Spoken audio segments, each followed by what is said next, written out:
j'ai appris la nouvelle moi-même hier soir. Je rentrais de Lourdes, dans l'Assemblée des évêques de France, et donc je l'ai appris par le père Evans, le curé de Tonnet-Charente, et par le père Monard, le vicaire général, qui m'a envoyé un SMS.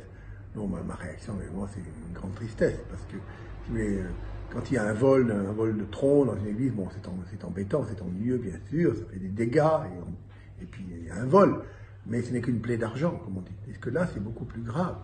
C'est des statues qui ont été brisées, la croix qui a été renversée, et puis surtout le tabernacle qui a été ouvert, les hosties qui ont été profanées, elles ont été jetées carrément à même le sol, et l'une d'entre elles qui est dans ce qu'on appelle une custode, c'est-à-dire un petit boîtier, si vous voulez, transparent, qui nous permet de mettre l'hostie dans un ostensoir pour l'adoration.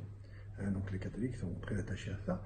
Vous savez que la veille de mourir sur la croix, le Seigneur a réuni ses disciples pour un repas, on l'appelle le dernier repas, la Sainte Seine, et il a pris du pain, il l'a béni, il a dit, vous ferez cela en mémoire de moi.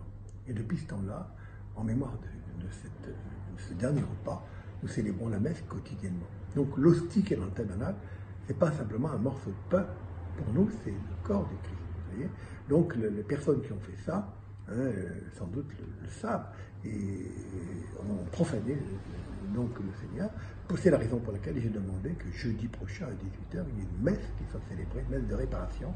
Alors je ne pourrais pas y être moi-même parce que j'ai un engagement déjà avec des jeunes du diocèse à Royan, mais le père Monard, le vicaire général, présidera cette célébration à laquelle, bien sûr, viendront les catholiques, notamment ceux de Tonnet-Charente, évidemment. Donc pour Tonnet-Charente, mais aussi pour tout le département, pour tout le diocèse. C'est une grande tristesse.